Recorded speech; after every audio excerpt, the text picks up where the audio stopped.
అయితే మనకి ఇప్పుడు ప్రధానమైన ముగ్గురు శత్రువులు ఉన్నారు. ఒక శత్రువు పేరు ఏంటంటే శరీరం,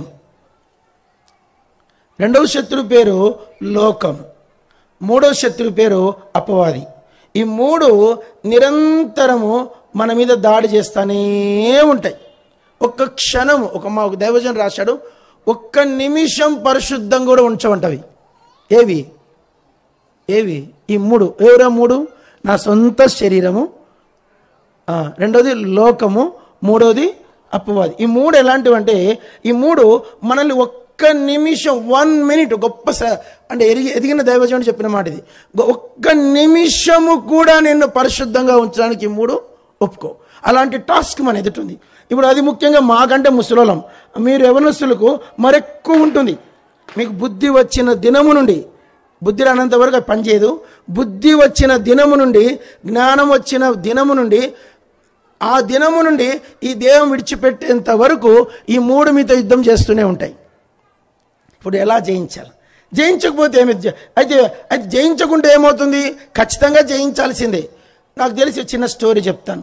రోమ్ గవర్నమెంట్లో, రోమ్లో కొలోసియం స్టేడియం అంటారు, పేరున్నారండి? కొలోసియం స్టేడియం చెప్పండి. ఇది ప్రపంచంలోని 7 వింతలది ఒక వింత. ఇప్పుడు మనకు ఈఫిల్ టవరు, లేకుంటే స్టాచ్యూ ఆఫ్ లిబర్టీ, లేక తాజ్మహల్, ఇలా పిరమిడ్స్, చైనా వాళ్ళు, ఇవన్నీ ప్రపంచ వింతలు. అలాంటి వింతల్లో ఒక వింత ఏంటంటే కొలోసియం స్టేడియం. ఇదేంటంటే క్రీస్తుకు పూర్వము 570లో నిర్మించారు. మోర్ దాన్ అంటే 2500 years బ్యాక్ ఆ స్టేడియం కట్టారు. ఆ స్టేడియంలో ఒకేసారి 50,000 మంది కూర్చోవచ్చు. ఆ స్టేడియంలో మనకి ఇప్పుడు సినిమాలు, సెల్ ఫోను, నాటకాలు ఇవన్నీ ఉన్నాయి. ఆ దినాల్లో వాళ్ళకి వినోదం చాలా ఇంపార్టెంట్. ఆ వినోదం కలిగించే ప్లేసే ఏది? ఆ కొలోసియం స్టేడియం. ఒకసారి 50,000 మంది వస్తారు.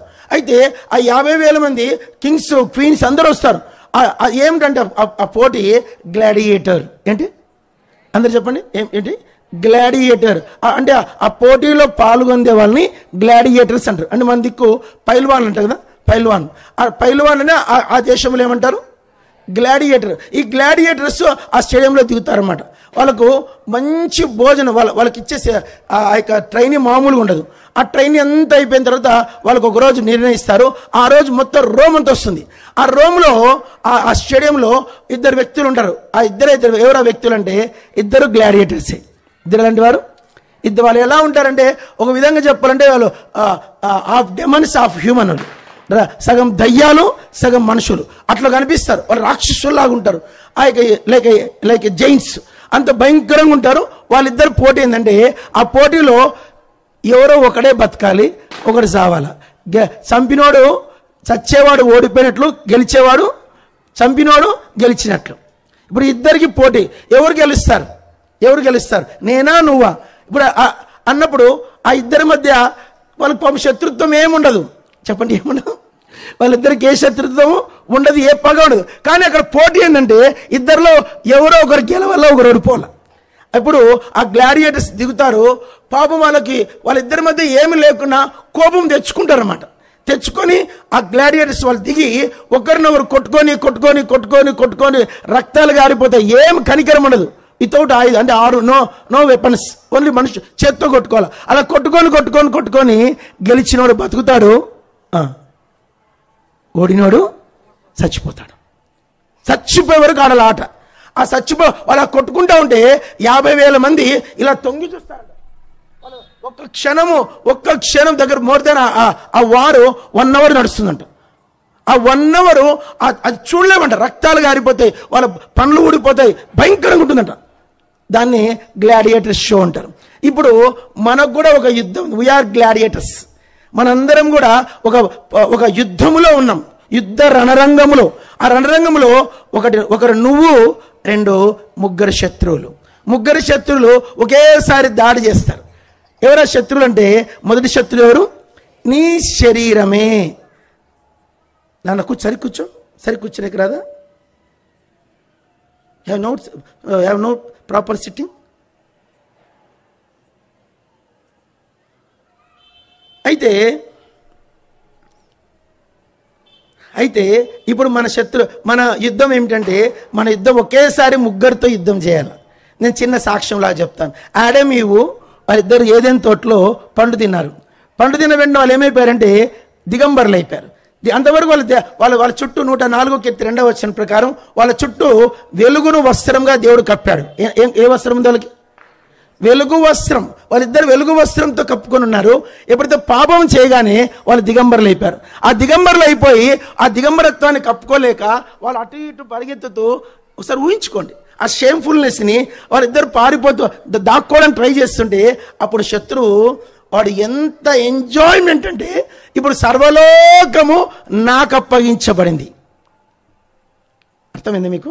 సర్వలోకము 115 కీర్తనలో ఒక మాట ఉంది, నోటికి చెప్తా పలకండి.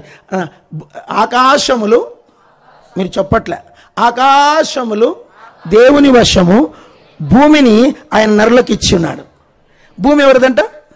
నరులకు. ఆకాశములు ఎవరంట? దేవునివి. అయితే ఇప్పుడు భూమి ఎవరి వశంలోకి వెళ్ళిపోయింది? నో, అపవాది చేతులకు వెళ్ళిపోయింది. మత్తయి సువార్త 4 ప్రకారం ఈ లోకము దాని అధికారములన్నీ నాకు అప్పగించబడి ఉన్నవి. ఇప్పుడు అంత డేంజరస్ లోకంలో మనం ఉన్నాం, అంత భయంకరమైన శరీరంలో మనం ఉన్నాం. మన శత్రువు మనలాంటి వాళ్ళు ఇప్పటిదాకా ఏదైనా తోటలో నుండి మానవుల్ని మోసగించడమే వాని పని. అందరు చెప్పండి, అపవాది మానవుని మోసగించడంలో 6024 సంవత్సరాల 9 నెలల 27 రోజుల ఎక్స్పీరియన్స్ ఉంది వానికి. మీకు అర్థమైందే లేదు? ఆదాము నుంచి యేసుక్రీస్తుకి 4000 ఏళ్ళు, యేసుక్రీస్తు నుంచి ఇప్పటికి 2024 సంవత్సరాలు. ఈ 6023 సంవత్సరాల 9 నెలల ఈ రోజు తారీఖు 27, ఈ క్షణం వరకు నేను మోసగిస్తానే ఉన్నాడు. నేను దాని డీటెయిల్ చెప్పలేను, మ్యాథ్స్. అయితే మానవుని నీలాంటి వాళ్ళు ఎంతోమంది చూశాడు. వాడు నీలాంటి తురుంకాన్లు, నాలాంటి షేర్ఖాన్లను, నీలాంటి వాళ్ళు, నాలాంటి వాళ్ళని ఎన్నో ప్రగల్భాలు చేసిన వాళ్ళని లక్షల మందిని చూశాడు. కోట్ల మంది మిలియనర్స్ చూశాడు. వాడు ఎవరికి భయపడలే, వాని తోక కూడా కదిలించలేము. అయితే వాడిని జయించాలంటే ముందు ముగ్గురిని ఈ ఇద్దరు శరీరాన్ని జయించాలా, లోకాన్ని జయించాలా, అపవాదాన్ని జయించాలా. బైబిల్లో మీరు జాగ్రత్తగా బైబిల్ చదివితే బైబిల్లో చాలా యుద్ధాలు ఉన్నాయి. బైబిల్ చెప్పాలంటే ఎన్ని యుద్ధాలో నేను కౌంట్ చేయలే, కానీ మోర్ దాన్ అనుకుంటాను, లెక్కేసుకోలేను, కానీ చాలా యుద్ధాలు ఉన్నాయి. ఒక్కొక్క యుద్ధం భయంకరమైంది. బైబిల్ దినాల్లో ఎవరైతే యుద్ధంలో ఓడిపోతారో ఏం జరుగుతుందో తెలుసా? చదువుదామా? యెహోషువ గ్రంథం 10వ అధ్యాయం. జాషువా, బుక్ ఆఫ్ జాషువా 10, త్వరగా బుక్ ఆఫ్ జాషువా 10 చదవండి. తీశారా? 10వ అధ్యాయం అందరు చదువుకుందాం. 10వ అధ్యాయం 24వ వచనము 25వ వచనం అందరు చదువు. 24, 25.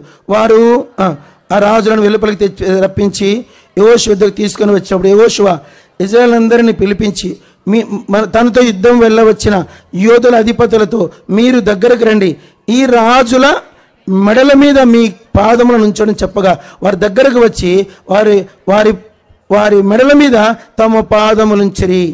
తర్వాత చివరి భాగం చదువుకుందాం. 26వ వచనం. తర్వాత యెహోషువ వారిని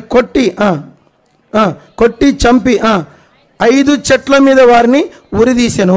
వారి శవములు సాయంకాలం వరకు ఆ చెట్ల మీద. చూడండి, ఒక మాట గుర్తుపెట్టుకోండి, శత్రువు ఓడిపోతే జయించినోడు ఏం చేస్తాడో ఊహించుకోలేము. 5 రాజులు వాళ్ళు ఓడిపోయారు, తప్పించుకోలేక పాపం గుహలో దాక్కున్నారు. గుహలో దాక్కుంటే కూడా యెహోషువ ఏం చేశాడు? వాళ్ళని వెలుపలికి రప్పించి కొట్టి చంపి వాళ్ళ శవాలను ఏం చేశారంట? చెట్లకు ఉరిదీశారు. చెట్లకు ఉరిదీసి సాయంకాలం వరకు చెట్ల మీద పెట్టారంట. అంటే శత్రువు చేతిలో, అంటే నేను ఇక్కడ యెహోషువను ఆ యొక్క రాజులు మాట్లాడట్లేదు, సబ్జెక్ట్ చెప్తున్నాం. అంటే శత్రువు చేతిలో దొరికితే ఏమవుతామంటే వాడు మనల్ని ఏం చేస్తారో మన ఊహకు అందదు. మీ అంతే మాటి చూపించలేము. న్యాయాధిపతి గ్రంథంలో ఒక రాజు ఉన్నాడు. ఆ రాజు తన దగ్గర 70 మంది రాజు. న్యాయాధిపతులు 1వ అధ్యాయం, బుక్ ఆఫ్ జడ్జెస్, ఒక్క మాట చదువు. న్యాయాధిపతులు 1వ అధ్యాయం తీశారా? అందరు చదువుకో. న్యాయాధిపతులు 1వ అధ్యాయం చదవండి. 6వ వచనం 7వ వచనం. అదోని బెజక్ చదవాలి. 1, 6వ వచనం. అదోని బెజక్ వారు అతని తరిమి పట్టుకొని అతని కాళ్ళు చేతుల బొటన వేలను కోసివేసిరి. తర్వాత అప్పుడు అదోని బెజకు తమ కాళ్ళు చేతులు బొటన వేళ్ళు కోయబడిన 70 మంది రాజులను నా భోజన బల్ల కింద ముక్కలు ఏరుకొనుచుండ్రి, నేను చేసినట్టు దేవుడు నాకు ప్రతిఫలము ఇచ్చాడు. చాలా రాజు పేరు ఏం పేరు? అదోని బెజక్. అదోని బెజక్ ఏం చేసేవాడంటే, అతను ఎవరి మీద యుద్ధానికి బయట జయం పొందుతాడు. ఆ జయం పొందిన వెంటనే ఏం చేస్తాడంటే రాజులను తెస్తాడంట. రాజులను తెచ్చానికి ఒక వేడుకంట. రాజుల యొక్క చేతి బొట్టన వేలు కోసేస్తాడు, కాళ్ళ బొట్టన వేలు కోసేస్తాడు. కోసేసి వాళ్ళకు భోజనం పెట్టడు. చెప్పండి, వాళ్ళకి ఏం పెట్టాడు? అలా చేతులు కాళ్ళు కోయబడిన బొటన వేళ్ళు కోయబడిన 70 మంది రాజులు తన దగ్గర ఉన్నట్టు. వాళ్ళందరూ చెరసాల్లో వేసేవాడు. తను భోంచేసేటానికి వాళ్ళని పిలిపించి వాళ్ళందరూ నిలబెట్టి తాను భోంచేస్తూ ఒక ముక్క వేసేవాడు. ఇట్లా ఆ ముక్క కోసము ఆ 70 మంది రాజులు వాళ్ళు పోటీ పడి వాళ్ళు బాధపడుతూ ఆ అవమానకరమైన ఆ స్థితిలో వాళ్ళని పెట్టుకుంటూ ఎంజాయ్ చేసేవాడు. ఎందుకు చెప్తున్న స్టోరీ అంటే, శత్రువు చేతిలో దొరికితే, శత్రువు చేతిలో మనం ఓడిపోతే వాడు మనల్ని ఏం చేస్తాడో చెప్పండి, ఏమనుకోకండి. ఇక్కడ మీరు చాలా మంది ఉన్నారు, మీ ఆత్మీయ జీవితము ఎలా జయిస్తున్నారని చాలా ఇంపార్టెంట్. మీకు ఒక శత్రువు ఉన్నాడు, వాడు నిరంతరం మీ పరిశుద్ధతను, మీ నీతిని, మీ యొక్క పరిశుద్ధతను, మీకున్న ఆ దైవాసక్తిని దొంగలిస్తూనే ఉంటాడు. ఆఖరికి 2 చేస్తాడు, ఏంటంటే నిష్ఫలులు వ్యర్థులు చేస్తాడు. అది వన్ టార్గెట్. ఏంటి? నిష్ఫలులు. చెప్పండి అన్నమాట. నిష్ఫలులు, వ్యర్థులు. ఆఖరికి దేవుని దగ్గర నువ్వు ఏం ముఖం, ఆఖరికి నీకు ఎంత డిసప్పాయింట్, గిల్టీ కాన్షియస్ వస్తుందంటే, అసలు నేను పరలోకం పోతానా అనేటువంటి క్వశ్చన్ మార్క్తో నేను వదిలేస్తాడు. దట్ ఈస్ ఎ శత్రువు. వాడు ఉన్నాడు మీ చుట్టూ. గాలి, సైతానికి మరొక పేరే గాలి. మీ చుట్టూ గాలి ఎట్లుందో సాటన్ మీ చుట్టూ ఉంటాడు. వాడు నిరంతరం మీతో యుద్ధం చేస్తూనే ఉంటాడు. వాడికి నీ భక్తి, నీ నీతి, నీ యొక్క విశ్వాసం అవన్నీ కాదు, వాడిని జయించాలంతే. నాకు ఇంతవరకు ఓకే, నాతో పోటీ ఎవరితో? ఇప్పుడు మనకు చిన్నోళ్ళు కాదు మన పోటీ. ఎవరితో? నీ శరీరము. అది దాని గురించి తర్వాత చెప్తాను. అది ఎంత భయంకరమైందో. రెండవది లోకం, అది ఇంకా భయంకరమైంది. మూడవది అపవాది. ఈ ముగ్గురు కలిసి నీ ఆత్మ మీద దాడి జరుగుతోంది. ఆఖరికి నేను నిష్ఫలను చేయాలని చూస్తున్నారు. ఇంకొక మాట చదువుకుందాం. మొదటి దినవృత్తాంతములు 10వ అధ్యాయం. First Chronicles 10 తీశారా? మొదటి దినవృత్తాంతాలు 10వ అధ్యాయం. మొదటి దినవృత్తాంతాలు 10వ అధ్యాయం అందరం చదువుకుందాం. 8వ వచనం నుంచి. అతులైన వారు దోచుకొనుటకై ఫిలిష్తీయులు వారి యుద్ధకు వచ్చినప్పుడు వారు సౌలును అతని కుమారులను గిల్బోవ పర్వతమందు చచ్చి పడిండు చూచి, గట్టి చదవనమ్మా, అతని కవచమును దోచుకొని అతని తలను, అతని ఆయుధములను తీసుకొని పోయి ఫిలిష్తీ దేశముందు చాటి తిప్పి జరిగిన దాని విగ్రహములకు జనులకును చాటించిరి. వారు అతని చివరి 11వ వచనం. వారు అతని ఆయుధములను తమ దేవుని గుడిలో పెట్టి అతని తలను దాగోని గుడిలో. ఫిలిష్తీయుల చక్రవర్తి వాళ్ళు సౌలు మీదకి వచ్చారు.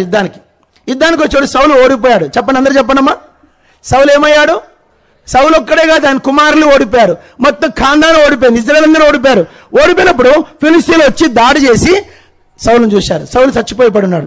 చచ్చిన శవాన్ని వదిలే వాళ్ళు వదిలేరా? చెప్పండమ్మా. చచ్చిన శవాన్ని కూడా వదలకుండా, అరే ఇది సౌలు శవం రాని సౌలు తలను కోసేశారంట.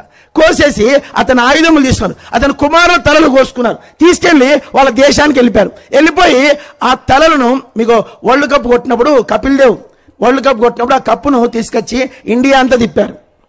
ధోని కప్పు కొట్టినప్పుడు ఇండియా అంతా తిప్పారు. ఆల్ స్టేట్స్కి తిప్పారు, దాన్ని క్యాపిటల్స్కి తీసుకెళ్ళి. అదే అంటే వరల్డ్ కప్పు కొట్టామని కప్పు ఎట్లోకి చూపించుకున్నారు. ఫిలిస్తీన్లు సౌలు తలను ఫిలిస్తీ దేశమంతా తిప్పారంట. చూడండి సౌలు తల. ఆఖరికి దాన్ని తీసుకొని వచ్చి దాగోను గుడికి తోరణములా గట్టారు. దట్ ఈస్ ద ఓటమి అంటే. ఓడిపోతే భయంకరం. ప్రియుడా, రక్షణ పొందినని చెప్పి పెద్ద గంతులేదు. అసలు యుద్ధం అక్కడి నుంచే స్టార్ట్ అవుతుంది. రక్షణ పొందక ముందు నువ్వు వానివాడివే. చెప్పండి, రక్షణ పొందక ముందు ఎవరు నువ్వు? వాని సెన్సెక్స్. నువ్వు రక్షించబడినాక వాడు ఇప్పుడు శత్రువు అయ్యాడు. రక్షించబడిన దినము నుండి నిన్ను వదిలిపెట్టడు, నిరంతరం దాడి చేస్తాడు. వాడికి ఏమైందంటే అటు తిరిగి ఇటు తిరిగి బైబిల్ అంటుంది, పిలువబడిన వారు అనేకులు, ఏర్పరచబడేవారు కొందరే. ఇంకో మాట, మొదటివారు కడపటివారు. ఇంకో మాట, అనేకులు వెలపడి చీకట్లో పడద్రోయబడదురు. ప్రియుడా, మనకు రక్షించబడిన తరువాత కూడా మనకు కొంత ప్రమాదం ఉంది. విశ్వాసము, నీతి, పరిశుద్ధతను అంతవరకు కాపాడుకోవాలి. జాన్ బెన్యన్ ఒక మాట రాశాడు. ఏమిటంటే, అందరు గమనించాలి, చాలా ఇంపార్టెంట్ మాట చెప్తున్నాను. చనిపోయే క్షణానికి 1 నిమిషం ముందు వస్తాడంట శత్రువు. ఎప్పుడు వస్తాడంట? నువ్వు చచ్చిపోతావు, ఇంకా 1 మినిట్ చచ్చిపోతావు, అప్పుడు వస్తాడంట శత్రువు. వచ్చి నీ విశ్వాసం, అప్పుడు నీ చెవులో చెప్తాడంట, నీ విశ్వాసం అబద్ధం, నీ క్రైస్తత్వం అబద్ధం, అసలు పరలోకం ఒక బూటకం, బైబిల్ ఒక ట్రాష్, నీవు ఇంతసేపు చేసినంత వ్యర్థము, అసలు ఏం సమకూర్చుకున్నావు, నీ ప్రాణం పోతుంది, ఇప్పుడు ఇవాళ లాస్లోకి వెళ్ళిపోతున్నావు అని చచ్చిపోవడానికి నిమిషం ముందు చెప్తాడంట. అప్పుడు కూడా నువ్వు విశ్వాసం కాపాడుకోవాలి. నా రక్షణ నిజము, పరలోకం నిజము, వాక్యం నిజము, దేవుడు నిజము, నేను నమ్మింది నిజం. ఓ అపవాది, నువ్వు ఓడిపోయిన వాడివే, నేను జయించిపోతున్నా అని చెప్పగలగాలంట. ప్రియుడా, మనం ఏదో ప్లే గేమ్లో ఉన్నాం అనుకోకండి. This not play game, this ఒక మాట చెప్పాలంటే గ్లాడియేటర్ ప్లేస్ ఇది. నువ్వు గెలుస్తావా, వాడు రక్షించబడినప్పటి నుంచి స్టార్ట్ అవుతుంది. మరి ఇప్పుడు ఎలా? ఆయనను భయపడద్దు, మనకు ఒక ఆధారం ఉంది. అందరు చెప్పండి, మనల్ని ప్రేమించిన వాని ద్వారా. ఏంది బ్రదర్ ఇంతసేపు ఇంత భయపెట్టిస్తే?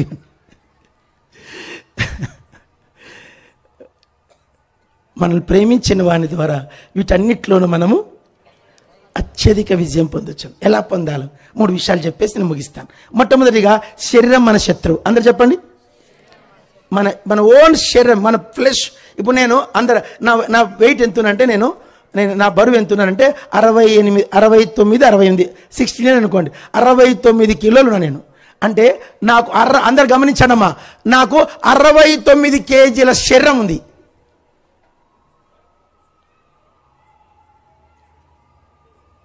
నువ్వు బరువు ఉన్నాను సంతోషపడుతున్నావు. నీ బరువు పెరిగే కొద్దీ నీ శరీరము దాని డామినేటర్ పెరుగుతూ వస్తుంది. ఇప్పుడు నా శరీరము నేను ఎలా జయించాలా? మొదటి చూద్దాం, చదవండి. రోమీలకు రాసిన పత్రిక, అందరు చదువుకుందాం. రోమీలకు రాసిన పత్రిక అందరు చదవాలా, చాలా మంచి వచనం ఇది. 8వ అధ్యాయం, రోమీలకు రాసిన పత్రిక 8వ అధ్యాయం చదవండి. రోమీలకు రాసిన పత్రిక 8వ అధ్యాయము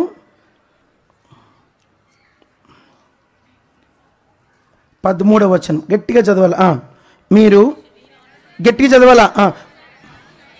ప్రవర్తించినట్లా చావలసిన వారెందురు, కానీ ఆత్మచేత శరీర క్రియలను చంపిన ఎడల జీవించేది. గుర్తుపెట్టుకోండి వచనం. 2వ వచనంకి వెళ్ళిపోదాం, చదవండి. గలతీ పత్రిక 2వ కొరింథీ పత్రిక, క్షమించాలా, గలతీ పత్రిక 5వ అధ్యాయం, గెలిషియన్స్ 5 తీశారా? గలతీ పత్రిక 5వ అధ్యాయం అందరు చదువుకుందాం. అందరం చదవాలా, గట్టిగా చదవాలి. 23, 24 నేను మళ్ళీ వివరిస్తాను. చదవండి, స్టార్ట్. ఇటు వాటికి విరోధమైనది నియమం ఏది లేదు. క్రీస్తు సంబంధులు శరీరమును దాని ఇచ్ఛలతోనూ దురాశలతోనూ. అబ్బా, ఏం వాక్యం అండి ఇది! అందరు చెప్పండి. క్రీస్తు యేసు సంబంధులు శరీరమును దాని ఇచ్ఛలను సిలువ వేసి ఉన్నారు. చూద్దాం, తర్వాత చూద్దాం. 3 చదవండి. 1 పేతురు పత్రిక 2వ అధ్యాయం, శరీరాన్ని జయించే ఆయుధాలు చెప్తున్నాను. How to overcome the flesh. చదవండి. 1 పేతురు 2వ అధ్యాయం తీసారా? 11వ వచనం స్టార్ట్. చదవరా అండి, ఏం భావిస్తే తెలుగు రాదా? ప్రియులారా, మీరు పరదేశులను యాత్రికులు ఉన్నారు కనుక ఆత్మకు విరోధముగా పోరాడు శరీర ఆశలను విసర్జించి. ఇప్పుడు 3 చెప్పి, ఇంకా చాలా ఉన్నాయి, నాకు ఎక్కువ టైం లేదు, 3 చెప్తున్నా. అందరు చెప్పండి. ఆత్మచేత శరీర క్రియలను చంపిన ఎడల జీవించదం. ఏమనుకోకండి ప్లీజ్, అమ్మాయిలు కానీ అబ్బాయిలు కానీ. సైతానికి అమ్మాయిలని లేదు, అబ్బాయిలని లేదు. మీకు విషయం తెలుసా? సాటర్న్ మేలా ఫీమేలా? చెప్పరేటండి. సాటర్న్ మేలా ఫీమేలా? బాయ్స్ బాగా తెలుసు అనుకోండి, చెప్పండి. అబ్బో, నువ్వు చూసొచ్చావా? వాడు స్పిరిట్, వాడు మేల్ కాదు, ఫిమేల్ కాదు, వాడు స్పిరిట్, వాడు ఆత్మ. వాడు మేల్ అనడానికి లేదు, వీన్ని ఫిమేల్ అనడానికి వీలు లేదు. వాడు ఎవరైనా శోధిస్తాడు. వాడిని జయించాలంటే వాడి మెయిన్ టాస్క్ ఏంది? మొదటి ఆయుధం ఏంటంటే శరీరం. వాని దాకా ఓడు మనం, వాని దాకా రాదు వానికి సబ్జెక్టు. శరీరంతోనే మనం ఓడిచ్చేస్తాడు. ఏమనుకోకండి, ఇక్కడ కూర్చున్న యవనస్తులలో ఎంతమంది మీ శరీరము ఆత్మను జయిస్తుందా, ఆత్మ శరీరం జయిస్తుంది? నిజం చెప్పండి. నా శరీరాన్ని నేను జయిస్తున్నాను ఆత్మచేతను చేయొద్దండి. నా శరీరం యొక్క ఇచ్చలను నేను ఆత్మచేత చంపేస్తున్నాను చేయొద్దండి. ఆత్మచేత శరీరక్రియలను చంపిన శరీర క్రియలను చంపేంత ఆత్మీయత దగ్గర ఉందా? అంతా శరీరమే. కనపరుచుకునేది ఒక శరీరము, చూపించుకునేది ఒక శరీరము, గనపరుచుకునేది ఒక శరీరము, దేవుని మహిమ దొంగిలించేది ఒక శరీరము, చెప్పుకోవడం ఒక శరీరము. ఎల్లప్పుడూ ఆత్మకు విరోధముగా పోరాడే ఆ శరీరమే జయిస్తుంది మీ జీవితంలో. నిజం చెప్పండి. గుండె మీద చేయి పెట్టుకొని చెప్పండి. ఉదయకాలము పొద్దున్న లేస్తాను మోకరించి బైబిల్ చదువుకునే యవనస్తులు ఎంతమంది ఉన్నారు? రాత్రి పడుకునే ముందు మోకరించి బైబిల్ చదువుకునే యవనస్తులు ఎంతమంది ఉన్నారు? తల్లిదండ్రులు, పెద్దవాళ్ళు కుటుంబ ప్రార్థన చేసుకునే తల్లిదండ్రులు ఎంతమంది ఉన్నారు? ఎన్ని కోణాల్లో మీరు మీ శరీరమే జయిస్తుంది. ఒక దినం వస్తుంది, అపవాది సౌలు తనను కోసేసినట్లు తీసుకెళ్లి ఊరేగిస్తాడు. అపలాను సేవకుడంట ఈ తప్పు చేశాడంట, పండు నమ్ముతాను నేను. That is a God servant. ఆ గాడ్ సర్వెంట్ అంట ఈ తప్పు చేశాడు, ఈ సేవకురాలు ఈ తప్పు చేసింది, ఈ సంఘ పెద్ద ఈ తప్పు చేశాడు, ఈ యవనస్తుడు ఈ తప్పు చేశాడు. నేను బజార్లో ఇవ్వకుంటే వాడు వాని పేరు సాటన్ కాదు. నువ్వు శరీరాన్ని ఏమాత్రం నెగ్లెక్ట్ చేస్తే వాడు ఖచ్చితంగా వాడే జయం పొందుతాడు. నిన్ను ఆఖరికి రెండే చేస్తాడు, నిష్ఫలులు, వ్యర్థులు. ఎక్కువ మాట్లాడితే పాతాళం తీసిపోతాడు. 3.5 సంవత్సరం యేసుప్రభుతో ఇస్కరియోతు ఏం నేర్చుకున్నాడు? పౌలుతో 14 ఏళ్ళు సేవ చేసిన దేమా ఏం నేర్చుకున్నాడు? పౌలంట అనేక దేశాలు తిరిగిన అలెగ్జాండర్ ఏం నేర్చుకున్నాడు? 40 ఏళ్ళు ఇజ్రాయెల్తో దేవుని అరణ్యంలో నడిచిన ఇజ్రాయెల్ ఏం నేర్చుకున్నారు? 40 ఏళ్ళు మన్నా తిన్నారు, 40 ఏళ్ళు ఆ శకినా మహిమ చూశారు, 40 ఏళ్ళు మేఘస్తంభం అగ్నిస్తంభం చూశారు, ఎర్ర సముద్రం నుంచి బయటకు వచ్చారు. చేయలేదండి? చెప్పండి. చూడలేదా వాళ్ళు? తినలేదా మన్నా? పూరేలు తినలేదా? ఎంత మాత్రం ఆత్మీయంగా ఉన్నారు? ప్రియుడా, నీ శరీరం తక్కువ అంచనా వేయద్దు. అందరు చెప్పండి. ప్రియుడా, నీ శరీరాన్ని నువ్వు తక్కువ అంచనా వేయద్దు. నీ ప్రధాన శత్రు నీ శరీరం. నిన్ను నిష్ఫలం చేయడం దానికి ఎయిం. నువ్వెంత తురుముగానైనా, ఎంత భక్తిపడైనా వాడిని ఆడుకుంటాడు. నడి రోడ్లు వేస్తాను నీ సాక్ష్యాన్ని.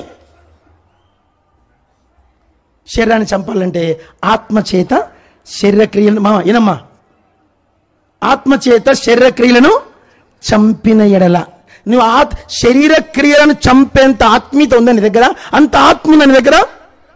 మొదటి విషయం. రెండో పాయింట్, శరీరాన్ని ఎలా జయించాలో చెప్తున్నాడు. గలతీయులకు పౌలు రాస్తూ చెప్పండి. క్రీస్తు సంబంధులు శరీరమును దాని ఇచ్చలతోనూ దురాశలతోనూ సిలువ వేసి ఉన్నారు. శరీరాన్ని జయించే రెండవ ఆయుధం పేరు సిలువ. ఏం చెప్పండి? శరీరాన్ని జయించే ఆయుధం పేరు ఏం పేరు? సిలువ. అంటే ఏంటి? యేసుప్రభు దేహం ఏమైందండి? యేసుప్రభు శరీరం ఎక్కడ వేలాడింది? సిలువ మీద. సిలువ ఇప్పుడు యేసుప్రభుకు జాగ్రత్త, చిన్న మాట చెప్తాం. యేసుప్రభు ఆ సిలువ మీద వేలాడేటప్పుడు ఒక మనిషి బ్రతకాలంటే 1 నిమిషానికి 3 సార్లు ఆక్సిజన్ తీసుకోవాలి, లేక 4 సార్లు. ఆరోగ్యంగా ఉన్న మనిషి 4 సార్లు తీసుకోవాలి. 4 టైమ్స్. ఒకసారి తీసుకున్న ఆక్సిజన్, జాగ్రత్త గమనించండి, ఒకసారి తీసుకున్న ఆక్సిజన్ 20 సెకండ్స్ ఉంటుంది లంగ్స్లో. 20 సెకండ్స్ తర్వాత ఆక్సిజన్ ఉండదు, అది కార్బన్ డైఆక్సైడ్ అయిపోతుంది. అప్పుడు మళ్ళీ అది బయటకు వదిలేసి మళ్ళీ ఆక్సిజన్ తీసుకోవాలి. ఆక్సిజన్ తీసుకోవాలంటే లంగ్స్ ఫ్రీగా ఉండాలి. చెప్పండి, ఏముండాలి? లంగ్స్ ఫ్రీ, దానికి బరువు ఉండకూడదు. బరువు ఉంటే అది తీసుకోవడంలో ఆయాసపడుతుంది. ఇప్పుడు యేసుక్రీస్తు శిలువ మీద వేలాడుతున్నాడు. ఇప్పుడు ఆయన బ్రతకాల. అందరూ చెప్పండి, సాయంకాల నైవేద్య బలి. పలకండి. సాయంకాల నైవేద్య బలి ఎప్పుడు? 3 గంటలకు. ఇజ్రాయేలీలు పస్కా 3 గంటలకు దేవాలయంలో దాన్ని వధించాలా, అప్పటిదాకా యేసుప్రభు సిలువలో వేలాడు. కరెక్ట్గా యేసుక్రీస్తు పస్కా బలి పశువుగా సాయంకాల నైవేద్యానికి ఆయన మరణించాల. అంటే ఈవినింగ్ 3 గంటల వరకు చెప్పండి ఆయన సిలువ మీద బతికే ఉండాల. ఇప్పుడు బతకాలంటే 9 గంటలకు సిలువ వేశారు. 9 గంటలకు సిలువ వేస్తే 3 గంటలు 6 గంటల సేపు వేలాడాల. ఆ సిలువ మీద వేలాడే మనిషి ఆక్సిజన్ అందదు. ఆ వేలాడినప్పుడు ఆ దేహము ఎంత కష్టంగా ఉంటుందో మీకు మాటల్లో చెప్పలేను. నేను మీకు ఒక చిన్న సాక్ష్యం చెప్తాను. 1984 సెప్టెంబరు భోపాల్ పట్టణంలో ఆ యొక్క మిథైల్ యాసిడ్ అనే ఒక కెమికల్, అదొక విధమైన గ్యాస్, ఆ గ్యాస్ విడుదలయ్యి 64,000 మంది చనిపోయారు. దాదాపు 11 కోట్ల మంది ఇంజూర్ అయ్యారు. దానికి కారణం తెలుసా? ఆక్సిజన్ లేక. ఏది లేక? ఓ ట్రైన్ వచ్చింది, ఆ టయానికి ట్రైన్ ఆగింది భోపాల్లో. అట్లా ఆ మిథైల్ యాసిడ్ గ్యాస్ అట్లా వచ్చేసింది. ట్రైన్లో ఉన్న 3,000 మంది చచ్చిపోయారు. తల్లి పాలిస్తా తల్లి చచ్చింది, బిడ్డ చచ్చాడు. యవనస్తులు అమ్మో అందరూ చచ్చిపోతారని చెప్పి ముక్కు పట్టుకున్నారు. ఎంత దూరం పరిగెత్తారు? 20 నిమిషాలు 20 సెకండ్స్ పరిగెత్తారు. 20 సెకండ్ల తర్వాత ఆక్సిజన్ ఆ గ్యాస్ తీసుకున్నారు, వాళ్ళు చచ్చిపోయారు. ఒకే దినమున 64,000 శవాలు లేచినాయి భోపాల్లో. 12 కోట్ల మంది ఇంజూర్ అయ్యారు దాని మీద. ప్రియుడా, ఆక్సిజన్ వాల్యూ మీకు తెలీదు. ఇప్పుడు యేసుప్రభు శిలువ మీద వేలాడుతూ ఆ ఆక్సిజన్ కావాలా? ఏంది కావాలా చెప్పండి అమ్మా. ఇప్పుడు బ్రతకాలంటే, ఆక్సిజన్ తీసుకోవాలంటే తన దేహమంతా జాగ్రత్త అండి ప్లీజ్.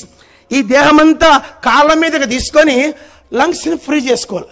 లంగ్స్ ఫ్రీ చేస్తున్నాడు, ఆక్సిజన్ వెళ్తుంది. అది 20 సెకండ్లు ఉంటుంది. మళ్ళా దేహమంతా కాళ్ళ మీద తీసుకోవాలి. ప్రతి నిమిషానికి తన దేహాన్ని 3 సార్లు పైకి లేపాడైనా.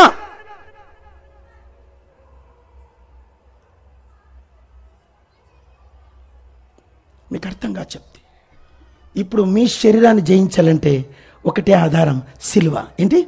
నేను అంత డీటెయిల్ చెప్పలేను నేను, కానీ ఒక మాత్రం చెప్తున్నాను. సిలువ ఎలా వర్క్ చేస్తుందంటే, సిలువ అంటే ఏంటంటే అవమానము, తృణీకారము, ఈ యొక్క సిలువ ద్వారా ఈ అవమానాన్ని, మనకొచ్చే అవమానాలు ఉంటాయి, మనకొచ్చే తృణీకారాలు ఉంటాయి, మనకొచ్చే విసర్జన. 53 యెషయా గ్రంథంలో అతడు తృణీకరించబడను, అతడు విసర్జించబడను, అతడు కొట్టివేయబడను, సజీవుల దేశంలో అతని పేరు కొట్టివేయబడను. నిజంగా లోకంలో నీ పేరు కొట్టేస్తారు, నిన్ను విసర్జిస్తారు, నిన్ను తృణీకరిస్తారు, నువ్వు కానివారంటారు, నిన్ను అమ్ముతారు, నిన్ను హింసి. సిలువలో ఏమేమి ఉంటాయంటే అన్ని అవమానాలు ఉన్నాయి, అన్యాయపు తీర్పు ఉంది.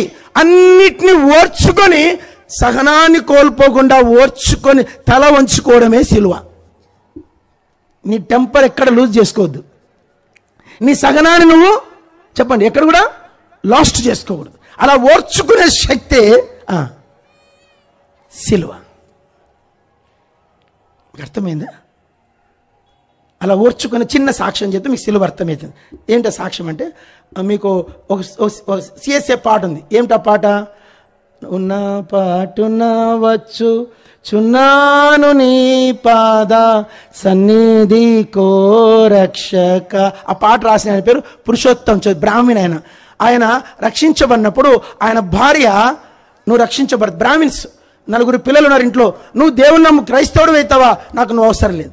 ఇప్పుడు నువ్వు నీ భార్యగా చెప్పు, నాకు ఇష్టం లేదు, ఇంకా నువ్వు మతం మారినావు, నువ్వు తల్లి నమ్ముకున్నావు, నాకు అవసరం లేదు నువ్వు అని చెప్పేసి భర్త బతికుండగానే ఆమె బావి దగ్గరికి వెళ్ళి చల్లనీళ్ళు పోసుకుందంట. పోసుకొని మంగళాన్ని పిలిపించి గుండు కొట్టించుకుందంట. గుండు కొట్టించుకొని ఆమె తెల్ల చీర కట్టేసుకొని విధవరాలుగా ఇంటికి వచ్చి ఇంట్లో విధవరాలుగానే జీవించిందంట. తర్వాత ఇంటికి వచ్చిన తర్వాత భర్త ఫోటో పెట్టి పిండం పెట్టిందంట. ఆ పిండం పెట్టి పిండం వండి చదివేటప్పుడు శ్లోకాలు చదువు, బ్రాహ్మణ్స్ కదా, ఆ పూజ చేసేటప్పుడు భర్త వచ్చాడంట, పురుషోత్తం చౌదరి. వస్తే మా ఇంట్లో సచ్చినోళ్ళకి ఇట్లాగే పిండం పెడతామని చెప్పి భర్తకు, ఇంటికి వచ్చిన భర్తకు ఆ పిండా కూడు పెట్టిందంట. తిను, నువ్వు మతం మారినావు కదా, తల్లి నమ్ముకున్నావు కదా, కులం మారినావు కదా, నాకు నువ్వు అవసరంలే, నువ్వు పిండం తినిపో అనిందంట. ప్రభు అన్నాడంట, తినిపో అన్నాడంట. చెప్పండి ఎట్లా చేయాలా, ఎట్లా తినాలా? నా పిండాన్ని నేను ఎట్లా తినాలా? అయితే ప్రభు అన్నాడు, తినిపో అన్నాడంట. అది తీసుకుని ఆయన ప్రార్థన చేసుకుంటూ ఏడుపు వస్తుందంట. ప్రార్థన చేసుకుని, ప్రభు ఎలా తినేది? నువ్వు తిను అంతే, ఆయన కన్నీళ్లతో అలాగే ఏడ్చుకుంటే కన్నీళ్లు ఆ పిండంలో పడితే వట్టి అన్నాన్ని ఉడకబెడతారు అంతే. ఆ పిండాన్ని అలా పట్టుకొని తినేసి అంత తిని ప్రార్థన చేసుకొని వెళ్ళిపోయాడంట. అలా వెళ్ళిపోయిన తర్వాత చెట్టు కింద కూర్చొని రాసుకున్న పాట ఇది. ఉన్న పాటున వచ్చు చిన్నాను నీ పాద సన్నిధి కోరక్షక. ఏమి శ్రమలు అనుభవించారు మీరు, ఏం అవమానం అనుభవించారు మీరు. మీకు సిలువ ఎక్కడుంది? ఒక్క మాట 4 మాటలు అంటారు. తల్లిని ఓర్చారు, భర్తను ఓర్చారు, భార్యను ఓర్చారు, పిల్లల్ని ఓర్చారు, పిల్లలు తల్లిదండ్రులను ఓర్చారు, సేవకుని అసలే ఓర్చారు. సేవకుడు ఒక్క మాట బతుకుతారా? 24 గంటలు లెటర్ తీసుకొస్తారు మాకు ఈ సేవకుడు వద్దని. ఎక్కడుంది సిలువల దగ్గర? నీకు అసలు యేసు ప్రభువే తెలియదు. You doesn't know cross and Christ. సిలువ లేకుంటే క్రైస్తత్వమే లేదు. సిలువ అంటే అవమానాన్ని నిర్లక్ష్య పెట్టాలి, అన్యాయపు తీర్పును ఓర్చుకోవాలి, భక్తుల తిరస్కారాన్ని ఓర్చుకోవాలి. దట్ ఈస్ ద సిలువ.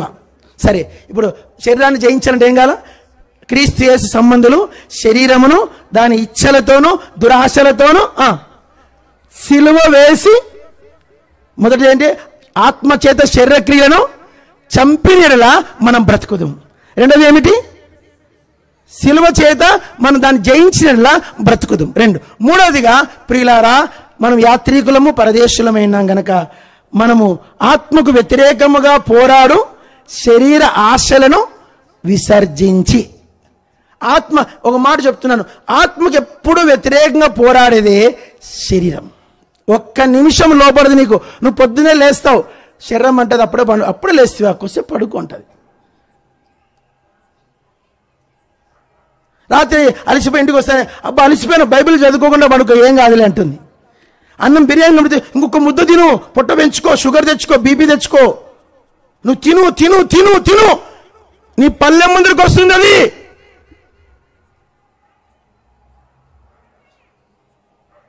క్షణక్షణము నీ యొక్క అన్ని కోణాల్లో నిన్ను నాశనం చేయడానికే ఉంది. అది శరీరములో ఉన్న నియమం.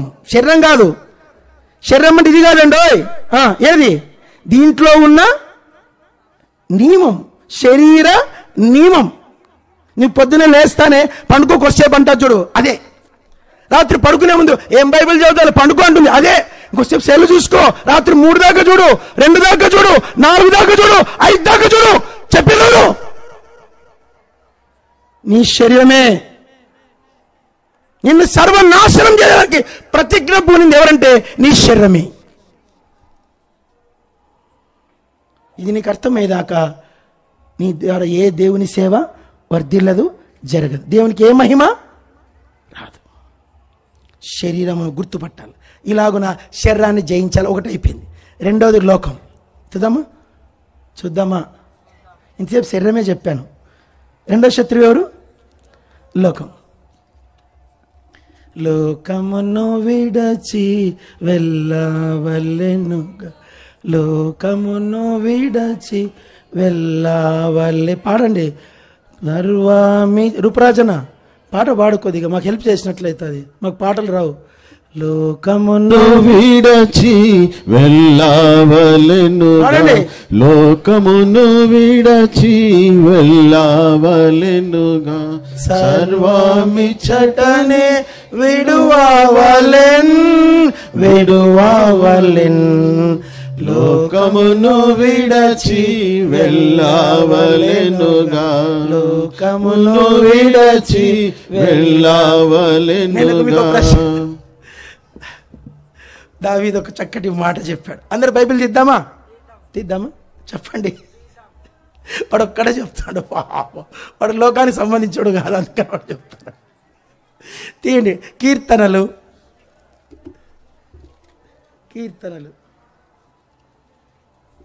73:25. Psalm 73:25. అందరు చదువుకుందాం. చదవాలి మీరు. బైబిల్ చదవక జయశ్రీరావు గారు ఒక మాట చెప్పారు. వినండి, ఇది ఒక మాట చెప్తాను. ఢిల్లీలో వాళ్ళ సంఘానికంట చాలామంది వస్తారంట, ఎవ్వరు బైబిల్ తీయరంట. ఆయన చెప్పాడు పబ్లిక్గా.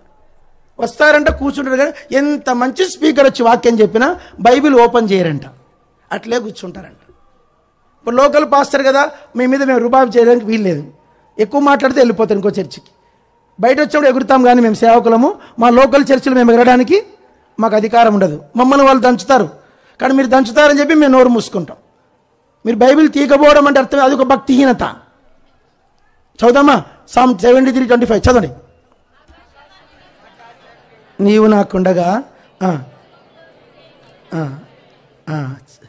లోకములోనిది ఏది నాకు. నేను ఇప్పుడు లోకం గురించి చెప్పడానికి నాకు టైం సరిపోదు. అవి లోకం అని ఒక్క పాఠమే ఎన్నో విషయాలు మాట్లాడు.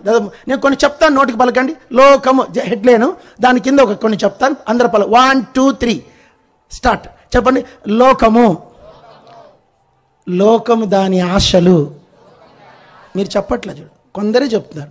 లోకము, లోకము దాని ఆశలు, లోకము దాని జ్ఞానం, లోకము దాని నటన, లోకము దాని మర్యాద, లోకము దాని యందున్న భ్రష్టత్వం, లోకము దాని మాలిన్యం,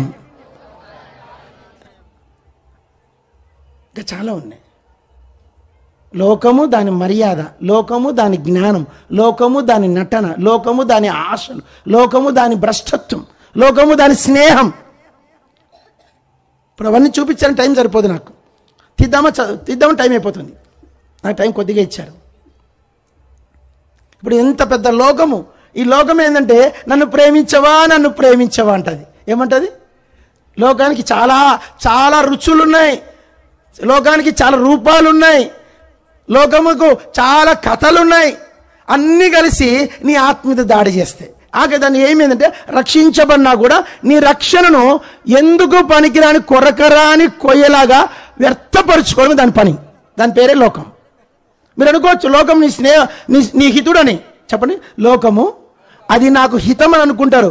లోకము నీ శత్రువు, నీ బలమైన శత్రువు. That is the world. లోకము ఎక్కడ కూడా కనిపించకూడదు. కొంచెం రంగు గోర్లకు రంగేస్తాం. దాని పేరు ఏం పేరు? లోకం. కొంచెం ఐబ్రోస్ చేసుకుంటాం. దాని పేరు ఏం పేరు? చెప్పండి. కొంచెమన్నా ముఖం ఫేషియల్ చేసుకుంటాం. దాని పేరు ఏం పేరు?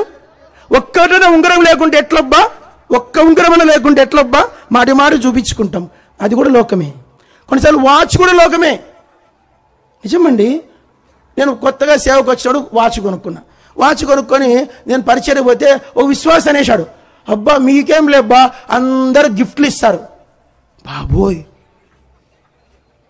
ఒక విశ్వాసం మీకేం కోట్లు కోట్లు సంపాదించుకుంటారు. ఒక విశ్వాసం బాబోయ్ అనిపించింది. అందుకే ఇంతవరకు కారే కొనుక్కోను. నేను కారు కొనుక్కొని ఇంకా అయిపోతారు ఇంక విశ్వాసులు.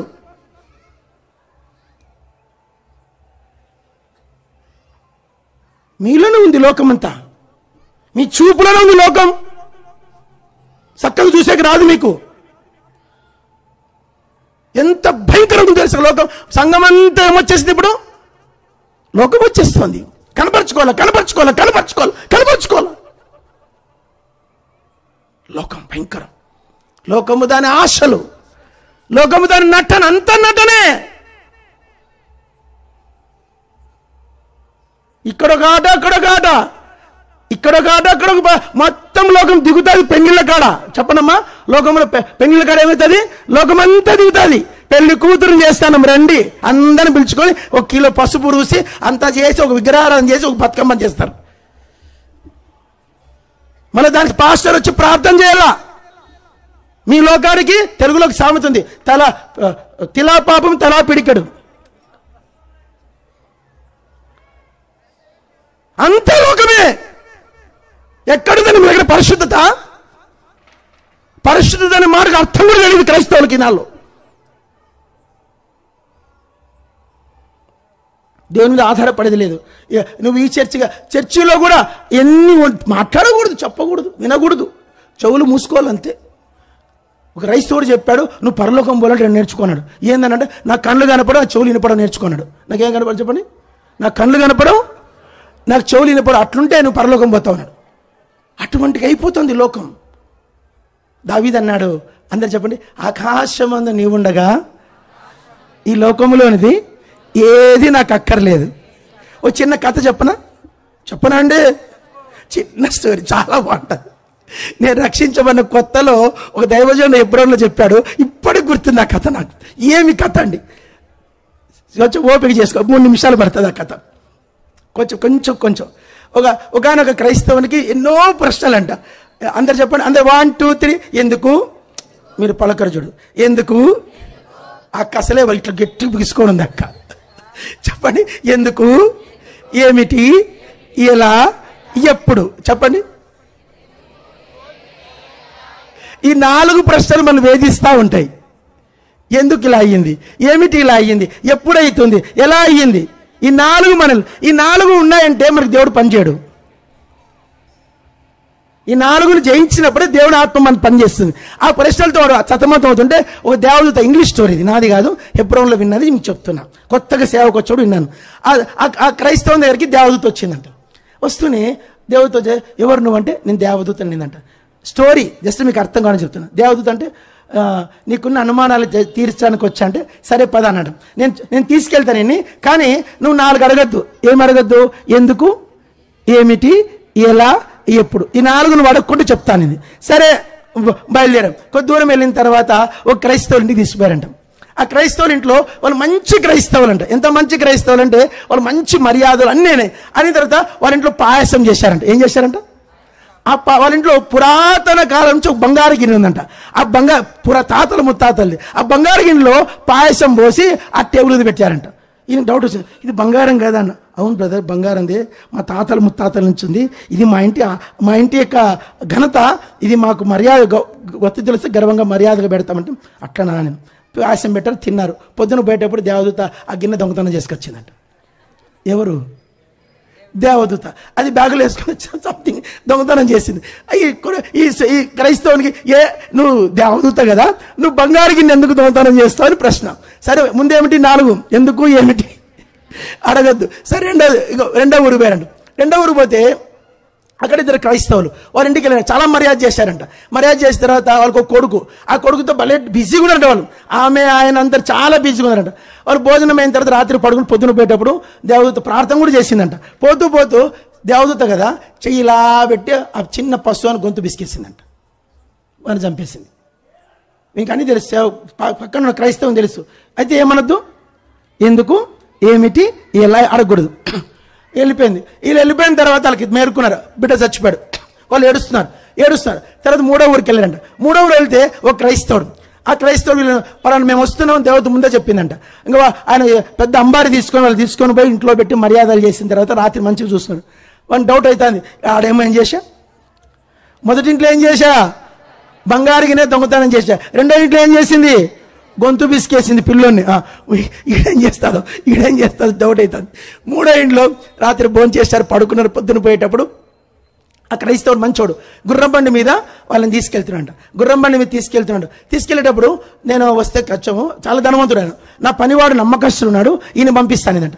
సరే బయలుదేరారు. ఆ గుర్రబండి దాటిచ్చాడు. ఏరు దాటిచ్చింది దేవదూత. ఆ గుర్రబండి అయినా దాటిన తర్వాత ఈ క్రైస్తవుడు దేవత ఏరు దాటి అవతలకు పోయారు. పోయిన తర్వాత వాడు మళ్ళీ పోవాలి కదా ఇంటికి. ఆ గుర్రబండి పోతా ఉంటే దూత ఇక్కడి నుంచి చిక్కనిందంట. అంటేనే ఒక్కసారిగా వంతెన కూలిపోయింది. ఆ గుర్రబండితో సార్ లోయలో పడిపోయి వాడు అక్కడే ముక్కలే చచ్చిపోయాడు. ఇదేమిటి, ఏమిటి వచ్చేసిందా? నాకు కూడా వచ్చింది. ఏమిటి ఇది, ఎందుకు ఇలా అయింది? 3 అయినాయి. 4వది ఇంకో ఊరికి వెళ్ళాడు. వెళ్తే ఆ ఊర్లో క్రైస్తవులు ఎవరు లేరు. చెప్పండి, అయిపోతుంది స్టోరీ. ఆ ఊర్లో ఎవరు లేరు? మీకు లోకం మొత్తం అర్థమైపోతుంది ఈ స్టోరీతో. ఆ ఊర్లో ఎవరు లేరు? చెప్పరేంటండి? క్రైస్తవులు లేరు. ఇప్పుడు ఆ ఊరిలో ఎంత తిరిగినా ఎవరు వీళ్ళని చేర్చుకోవట్లే. పో అంటారు. ఊరి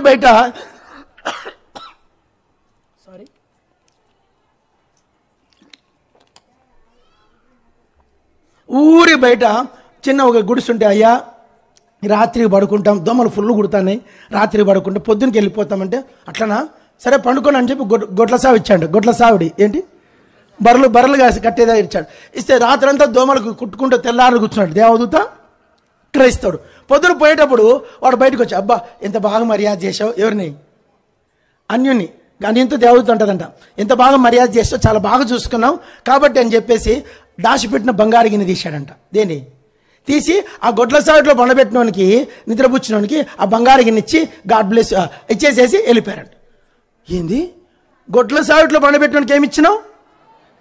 అప్పుడు బయటికి వెళ్ళిపోయి ఊరు బయటికి వెళ్ళిపోయినా కూర్చోబెట్టి అప్పుడు అడిగిందంట దేవదూత, ఇప్పుడు అడుగు నీ ప్రశ్నలకు జవాబిస్తాడు. ఆ ఇంట్లో ఎందుకు బంగారు గిన్నె దొంగతనం చేసినావు అన్నట్టు. ఫస్ట్ మొదటి క్వశ్చన్ ఏంటి? ఆ ఇంట్లో బంగారు గిన్నె ఎందుకు? అప్పుడు దూత చెప్పిందంట, వాళ్ళు మంచి క్రైస్తవులు, కానీ వాళ్ళకి ఆ బంగారు గిన్నె వాళ్ళ అతిశయం. చెప్పండి, ఆ బంగారు గిన్నె ఏంటి? మనకేదైనా ఒక అతిశయం ఉందనుకో, కొంచెం మంచి మీసాలు ఉన్నాయనుకో, మాటి తిప్పుకుంటూ ఉంటాడు. నీ మీసాలు ఎట్లా గొరిగించాలో దేవునికి బాగా తెలుసు.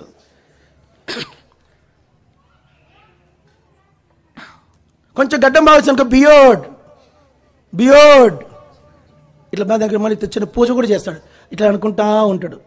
ఈడ కొంచెం చిన్నగా పెడతాడు స్టిల్, మళ్ళీ ఇక్కడ చిన్నగా పెడతాడు, మళ్ళీ ఇట్లా పెడతాడు, అట్లా పెడతాడు, ఇట్లా చిన్న స్టైల్ కట్ చేస్తాడు.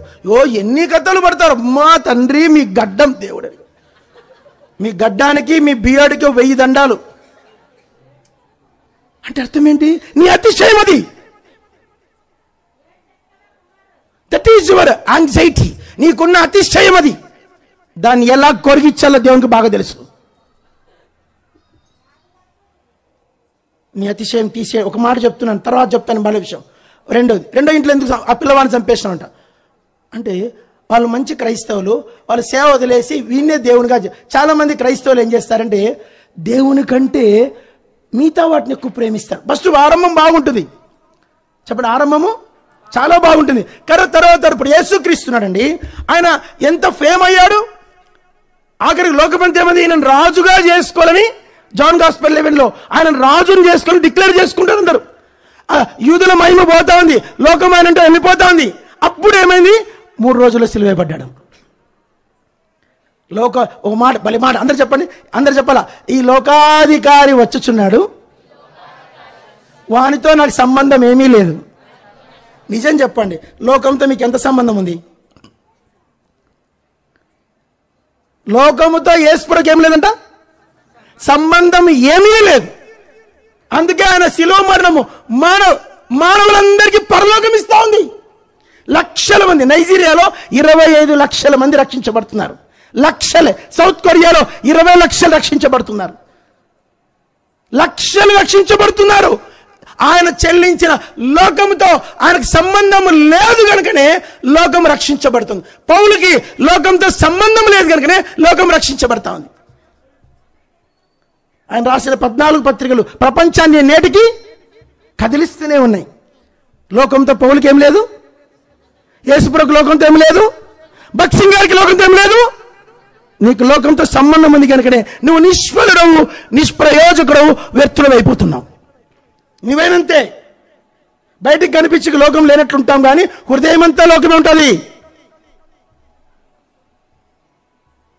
ఎక్కడుందండి మీ దగ్గర ఆ లోకము లేని స్థితి? ఎక్కడుంది? లోకములోనిది నాకేది అక్కర్లేదు. అందుకు ఆ బిడ్డని చంపేసినట్టు అప్పుడు ఆ బిడ్డ మీద మనసు పోయింది, మర్యాద సేవ చేస్తారు. 2 3 చాలా మంది దేవుడు పిల్లల్ని ఇడు, ఎందుకంటే పిల్లల్ని ఇస్తే తన సేవ మానేస్తారేమని. దేవునికి తెలుసు ఎవరికి ఇవ్వాలో ఎవరికి ఇవ్వకూడదు, దేవునికి అన్ని తెలుసు. 2వ పాయింట్. 3వ పాయింట్కి వెళ్ళి, నువ్వు ఎందుకు వాడిని చంపేసినావు అంటే, ఆయన మంచి దైవజనుడు. ఈ రాత్రికి ఆ పనివాడు ఆ దైవజనుడైన ఆ క్రైస్తవుని చంపేసి యావదాస్తి తీసుకొని ప్లాన్ చేశాడు, కాబట్టి వాడిని చంపేసినాడు. మన 4వదిగా గొడ్ల సావుడు ఇచ్చిన బంగారు గిన్నె ఎందుకు ఇచ్చావు చెప్పండి? గొడ్ల సావుడు ఇచ్చడానికి ఏమి ఇచ్చావు అంటే, దూత చెప్పింది వానికి, అందరు చెప్పండి, వానికి పలకలే మీరు, వానికి గట్టి చెప్పాలి, వానికి ఉన్నదంతా ఈ లోకంలోనే ఇంకా అనుభవించు. నేను 32 ఏళ్ళు నేను సేవకు వచ్చి, నాకు ఇంతవరకు కారు లేదు. 32 ఏళ్ళ సేవకు వచ్చి ఏమో అనిపించట్లేను. నేను ఒక క్రీస్తు కోసం ఒక సన్యాసి లాగుంటా. నేను సన్యాసిగా ఉంటే నాకు ఆత్మీయత ఉంటుంది. నాకు అనిపిస్తుంది అప్పుడు, ఒక కారు కూడా లేదు కదా, ఒక ఇండ్లు కూడా లేదు కదరా నీకు అంటే శరీరం ఏమంటది, నీకు ఒక ఇల్లు లేదురా, నీకు ఒక కారు లేదురా, నువ్వు ఏందిరా నువ్వు, నీ కథ అంటది. అప్పుడు అంటారు, ఐఎమ్ హ్యాపీ దట్, నాకేమి ఈ లోకంలో నాకేది అక్కడ లోకములోనిది ఏది నాకు అంటే, కొన్నిసార్లు కొన్ని ఉండడం అనే నా ప్రభు కోసం నాకు అన్ని కావాలా, కానీ నాకు ఇవ్వట్లేదు, దాన్ని బట్టి నేను సనగట్లేదు. చెప్పండి, ప్రభు నాకు ఇవ్వట్లేదు, దాన్ని బట్టి నేను సనగట్లేదు. ఆయన ఇష్టమైతే తెచ్చిస్తాడు, దట్స్ ఆల్. లోకములోనిది నాకు అక్కర్లేదు. లోకానికి సంబంధించింది ఏది నువ్వు ఆశించకపోవడమే లోకం ఓడించడం. యేసుప్రభుకి ఏం లేదు లోకంతో సంబంధము. పౌలు రాశాడు ఒక మాట, చాలా ఖరీదైన మాట. అందరు చెప్పండి. తిమోతి చెప్పరండి ప్లీజ్. తిమోతి, నేను కర్పూనొద్ద వదిలిపెట్టి వచ్చిన అంగీ తీసుకురా అన్నాడు. అంగీ అంటే ఆయనకు ఆ చెరసాల రోమ్ జైల్లో, నేను చరిత్ర చదివాను, ఆ జైల్లో ఆ పుస్తకం చదివాను. ఒక 13 రోజులు 14 రోజులు జైల్లో ఉంటారంట. ఆ జైలు వాతావరణానికి మనుషులు పిచ్చోళ్ళు అయిపోతారంట. అంత భయంకరమైన జైల్లో పౌలును పెట్టారు. ఆ జైల్లో ఉన్నప్పుడు ఆయనకి వేసుకునే అంగవస్త్రం, ఆ యొక్క వస్త్రం ఉందో లేదో తెలియదు మనకు. కాబట్టి అడుక్కున్నాడు, తిమోతి వచ్చేటప్పుడు ఆ అంగీ తీసుకురా అంటే. ఒంటి మీద ఇంకొక అంగీ ఉన్నా అడిగేవాడు కాదు, అంగీ కూడా ఆయనకు చెప్పండి లేదు కనుకనే అంగీ తీసుకురా అన్నాడు. లోకం దానికి ఏం లేదు. నీకు అంతా లోకమే. ఒకసారి బీరువా తీస్తే 100 చీరలు ఉంటాయి. ఆ చీరలు ఏంటి? అన్ని మామూలు చీరల తల్లి. ఇప్పుడు మళ్ళీ క్రిస్మస్ వస్తుంది, ఎన్ని కొంటావో? భర్త అనుమతి లేకుండా షాపింగ్కి పోతావు. భర్తను అడుగుతావు షాపింగ్ పోలని?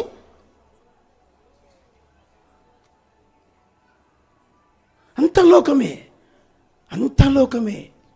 లోకం ఉంటే చాలు నాకు. పరలోకంలో ఏం లేకున్నా పర్లే. ఇది రెండో అంశం. టైం ఎక్కువైంది, నేను ముగిస్తాను. చివరిగా అపవాది. చెప్పండి, సైతాన్ని ఎట్లా జయించాలా చూద్దామా?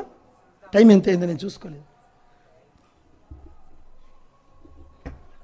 క్షమించాలా? మా చర్చిలు అంటే ఒక ఆచు ఎదురుగా ఉంటుంది. టైం ప్రకారం ముగిస్తాం. 8 గంటల 9 నిమిషాలు అయింది. ఒక 5 నిమిషాల్లో ముగిచ్చేస్తా. 5 మినిట్స్ తీద్దామా? చెప్పండి. టక్క చదివేద్దాం. ఎక్కువ టైం లేదు, జస్ట్ వర్సెస్ చదివేద్దాం. చదువుదామా? 1 2 3 స్టార్ట్. సైతాన్ని ఎట్లా జయించాలో మీకు కొన్ని హింట్స్ చెప్తాను. మత్తయి సువార్త 10వ అధ్యాయం స్టార్ట్. మాథ్యూ 10:1. మత్తయి సువార్త 10వ అధ్యాయం 1వ వచనం. ఇంత లేట్ అండి. ఆయన తన 12 మంది శిష్యులను పిలిచి అపవిత్రాత్మలను వెళ్ళగొట్టుటకును చాలు వారికి అధికారం ఇచ్చాను. మొదటి 1. 2 లూకా సువార్త 10:19. లూక్ 10:19. లూకా 10:19. లూకా సువార్త 10:19. నాన్న కూర్చో, వెళ్ళు. లూకా వెయిట్ చివరి అంత టైం ఎక్కువైతుంది. మధ్యలో ఒక పాయింట్ ఉంటుంది. అందరు చదువు. లూకా 10. శత్రువు బలమంతటి మీద మీకు అధికారము. అక్కడేమన్నాడు? ప్రతి విధమైన అపవిత్రాత్మల మీద. ఏమ్మా మీకు అర్థం కాలే? మత్తయి 10:1 అండి. అపవిత్రాత్మల మీద మీకు అధికారం. ఇక్కడేంటి? శత్రువు బలమంతటి మీద అధికారం. 2, 3 చదవండి. 3 ఎఫెసీ పత్రిక 6వ అధ్యాయం. ఎఫెసియన్స్ 6 తీశారా? ఎఫెసియన్స్ 6. ఎఫెసీ పత్రిక 6వ అధ్యాయం. దేవుడి అపవాదిని 11వ వచనం. మీరు అపవాది తంత్రములను ఎదిరించిన శక్తిమంతులగినట్లు దేవుడిచ్చి సర్వాంగ కవచమును ధరించి. 3, 4 చదవండి. 4 రోమపత్రిక 16:20. రోమన్స్ 16:20. రోమ 16:20 చివరి భాగం మధ్యలో నుంచి. సమాధానకర్తకు దేవుడు సాతానును మీ కాళ్ళ క్రింద శీఘ్రముగా చితక ద్రొక్కించును. రెవల్యూషన్ 12 ప్రకటన గ్రంథం 12:11 వచనం. ప్రకటన 12:11 ముగిస్తున్నాను. చదవండి. వారు గొర్రెపిల్ల చివరి భాగం. వారు గొర్రెపిల్ల రక్తమును బట్టి తామిచ్చిన సాక్ష్యమును బట్టి వానిని జయించాలి. 5 చెప్పాను, ఇంకా చాలా ఉన్నాయి. 5 చాలు ఇప్పటికి. అందరు చెప్పండి అమ్మా. అపవిత్రాత్మల మీద అధికారం. మీరు పలకండి, అయిపోతుంది మెసేజ్. అపవిత్రాత్మల మీద అధికారం. ఇంకొంచెం సౌండ్ పెంచాలి. మీరు కాదు, మీరు. 1 2 3. అపవిత్రాత్మల మీద అధికారం. శత్రు బలమంతటి మీద అధికారం. 3 సాతాను తలను మీ కాళ్ళ క్రింద శీఘ్రముగా చితక త్రొక్కించను. చెప్పండి. 3 4 గొర్రెపిల్ల రక్తమును బట్టి తామిచ్చిన సాక్ష్యమును బట్టి వారిని జయించున్నారు. 5 6 అపవాదిని వాని తంత్రములను ఎదిరించుటకు శక్తిమంతులగునట్లు. ఇప్పుడు మనకు ధైర్యం ఉంది, మనకి ఏముందంటే వాగ్దానం ఉంది. ఏముంది? వాడు ఎంత బలవంతుడైనా వాడు మనల్ని ఏమీ చేయలేడు. ఎప్పుడైతే ఒక చిన్న కథలాగా చెప్తా మీకు. బిలాము కథ మీకు తెలిసింటే ఆ యొక్క బిలాము ఆ యొక్క బాలాకు మాట చెప్తాడు, అయ్యా రాజా, ఈ ఇజ్రాయేలుని నాశనం, నా భాషలో చెప్తున్నా, ఇజ్రాయేలుని నాశనం చేసే శక్తి ఇంతవరకు పుట్టలేదు. అంటే దేవుని బిడ్డలు నాశనం చేసే శక్తి ఇంతవరకు పుట్టలేదు. కానీ ఒక చిన్న మాట, వాళ్ళతో నువ్వు పాపం చేపిస్తే వాళ్ళ దేవుడే వాళ్ళని నాశనం చేస్తారని చెప్పిపోయిందంట. మీకు అర్థమైందో లేదా? దేవుని బిడ్డల్ని నాశనం చేసే శక్తి భూలోకంలో పుట్టలేదు, లేదు కూడా. కానీ వాళ్ళు పాపం చేస్తే చెప్పండి, పాపం చేస్తే ఏదో త్వరగా ముగిచ్చిపోతామంటారా? వాళ్ళు పాపం చేస్తే వాళ్ళ దేవుడే వాళ్ళని చెప్పండి నాశనం చేస్తారు. అంటే ఇప్పుడు అపవాది కంటే బలమైనది ఏదంటే మీలో ఉన్న పాప స్వభావం. దాన్ని మీరు గుర్తుపట్టి దాని మీద మీకు విజయం ప్రకటించుకుంటూ వస్తే అపవాది మిమ్మల్ని ఏమీ చేయలేడు. అంటే ఇప్పుడు అన్నీ చెప్పడానికి నాకు సమయం లేదు కాబట్టి శరీరాన్ని జయించాలా, లోకాన్ని జయించాలా, సైతాన్ని జయించాలి. శరీరాన్ని జయించాలంటే ఆత్మ చేత, శిలువ చేత, దాన్ని ఎరుగుట చేత జయించవచ్చు. లోకాన్ని జయించాలంటే లోకములోది ఏది మనము లోకములో ఉన్నవాటి నేను ఆశింపకుడి, దాన్ని ప్రేమించకుడి, దాన్ని కోరుకొనకుడి. కానీ లోకం మీద మరి మీకు అవగాహన మీకు కొంతవరకు వచ్చిందని నేను నమ్ముతాను. మూడవది సైతాన్. వాని గురించి భయపడాల్సిన అవసరం లేదు. మనకేమున్నాయి? వాగ్దానాలు. వాగ్దానం ఉండాల. పాపమునకు భయపడాల. అమ్మో అది పాపం. ఆ పాపము ఒక మాట మొదటి దశలో 5వ అధ్యాయంలో ఒక మాట రాస్తాడు పౌలు. పలకండి, కీడుగా కనబడు ప్రతి దాని నుండి దూరముగా ఉండడి. తెలుగులో కీడనుంది, కింద తర్జుమాలో సాతాను సంబంధమైన అంటాడు. అంటే కీడుగా అంటే చెడు, ప్రతి విధమైన చెడుతనం నుండి మిమ్మల్ని మీరు దూరం చేసుకోవాలి. అమ్మ ఇది తప్పు, ఇది వద్దు, ఇది చేయకూడదు, ఇక్కడ ఉండకూడదు, నేను పోకూడదు అని నిన్ను నీవు దేవుని మీద ఆధారపడినప్పుడు నువ్వు కాపాడవు. చివరిగా ఒక మాట, ఓ సేవకుడు ఏం చెప్పాడంటే, ఒక పెద్ద సేవకుడు ఏం చెప్పాడంటే, మనలో ఎప్పుడైతే దేవునితో సంబంధం, ప్రార్థన సంబంధం, పశ్చాత్తాప హృదయం ఎప్పుడైతే ఉండదో పాపం మనల్ని ఆకర్షిస్తుంది. ఆయన చెప్పిన మాట ఏంటంటే, నేను 40 ఏళ్ళైంది అని సేవకు వచ్చి, ఒక గొప్ప సేవకుడు చెప్పిన మాట, 40 ఏళ్ళైంది సేవకు వచ్చి పాపము నన్ను ఆకర్షించలేకపోతుంది అన్నాడు ఆయన. పాపం ఎప్పుడు ఆకర్షిస్తుంది నిన్ను? జీవాన్ని నువ్వు కోరుకోకున్నప్పుడు, జీవ సంబంధమైన వారికి ఇష్టం లేనప్పుడు పాపము నిన్ను ఏం చేస్తుంది? ఆకర్షిస్తుంది. కాబట్టి యవనస్తులారా, దయచేసి ఇదేదో గేమ్ అనుకోకండి. క్రిస్టియన్ లేవు, ఇదేదో టైంపాస్కి వచ్చాములే మీటింగ్కి, ఒక గంట సేపు ఏదో క్విజ్ చెప్తారు, ఏదో గిఫ్ట్లు తీసుకొని వెళ్ళిపోదాం అనుకోకండి. మీరు ఒక వారిలో ఉన్నారు. వాడన్నా గెలవాలా, మీరన్నా గెలవు. వాడు గెలిస్తే నువ్వు గెలిస్తేనేమో విజయోత్సవం, వాడు గెలిస్తే నీ తలను వాడు గోడకు కడతాడు, నీ కాళ్ళు చేతులు బొట్టనేలు కోసిపడిస్తాడు, లేదంటే ఉరిదీసి వేలాడదీస్తాడు. ఇంకా చాలా ఉన్నాయి, చెప్పలేను. సిద్కియా కళ్ళు ఏం చేశాడు? ఊడదీయించాడు. సంసోను కళ్ళు ఏం చేశాడు? ఊడదీయించాడు. తిరగత్రాతికి తిప్పేట్లు చేస్తాడు, గుండు కొట్టిస్తాడు.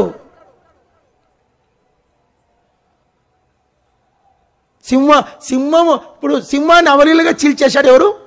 శాంసన్. సింహము బలమైందా? ఆయన శరీరం బలమైందా? సింహం అంటే సింహం, మీకు బుర్రే లేదు. సింహము బలమైందా? ఆయన శరీరం బలమైందా? శరీరం అంటే ఈ శరీరం కాదండి, దీంట్లో ఉన్న నియమం. శరీరాన్ని చిటికలో చీల్చేశాడు, సింహాన్ని పెల్లెట్లు చీల్చి పడేశాడు. అదే శరీరం ఏం చేసింది? ఆయన్ను గుండు కొట్టించి, తిరగట్రా కట్టిపిచ్చి, కళ్ళు ఊడబెరికిచ్చి దాగోను గుడిలో బలికి సిద్ధం చేసింది. అంత భయంకరమైనది శరీరం. మీరేమనుకుంటారు? తమాషా అనుకోకండి. మీరు శరీరాన్ని పెంచుకుంటూ దానికి సేవకుడు, సేవకురాలు, సంఘ పెద్ద అని ఏం తేడా లేదు. ఎవరినైనా ఆడుకుంటుంది. ఏది? శరీరం. చిన్న పిల్లలకు నమ్మకూడదు మనం. Don't believe childrens also. చిన్న పిల్లలే కదా అనడానికే లేదు, అది శరీరం అంతే. శరీరం ఉన్న ప్రతి ఒక్కడు చాలా భయంకరంగా శోధనలో ఉంటాడు. కాబట్టి శరీరాన్ని మనము జాగ్రత్తగా సంసోను విషయాలు గుర్తుపెట్టుకోవాలి. సిద్కియా విషయం చెప్పుకుంటూ పోతే చాలా ఉన్నాయి, కాబట్టి దాన్ని మీరు నెగ్లెక్ట్ చేయడానికి వీలు లేదు. భయం కలిగి మీ రక్షణను కొనసాగించండి. కళ్ళు మూసుకుందామా, చిన్న ప్రార్థన చేసుకుందామా? ఇది ఒక్క నిమిషం కళ్ళు మూసుకోండి. 1 minute. బైబిల్లో ఒక ఆయన 3 పదాలు ప్రార్థన చేశాడు. ఆ ప్రార్థన పరలోకానికి వెళ్ళింది. చిన్న ప్రార్థనలు బైబిల్లో చాలా ఉన్నాయి. చిన్న ప్రార్థన చేయి. ప్రభు, నేను శరీరం నన్ను ఓడగొట్టింది, లోకము నన్ను కళ్ళు మూసుకోవాలా. దయ్యాలు కళ్ళు మూసుకోవంట, దయ్యం కళ్ళు మూసుకోదంట, దయ్యం అసలే మోకరించదంట, దయ్యం చేతులు జోడించదంట, దయ్యం తల వంచదంట. దయ్యము మోకరించదు, దయ్యం కళ్ళు మూసుకోదు, దయ్యం తల వంచదు, దయ్యం చేసిన తప్పు ఒప్పుకోదు.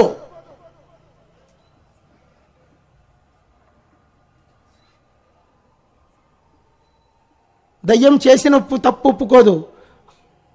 నీ హృదయాన్ని దేవుని దగ్గర కుమ్మరించు, నువ్వు బాగుపడతావు. పాపము నిన్ను ఆకర్షించకూడదు. దానికి నీ సీనియారిటీ, దీని ఎక్స్పీరియన్స్, నీ యొక్క భక్తి అది ఏం చల్లవు దాని ముందర. ఎక్కడెక్కడ శరీరాన్ని కనపరుచుకుంటావు జాగ్రత్తగా చూసుకో, యథార్థంగా ఒప్పుకో.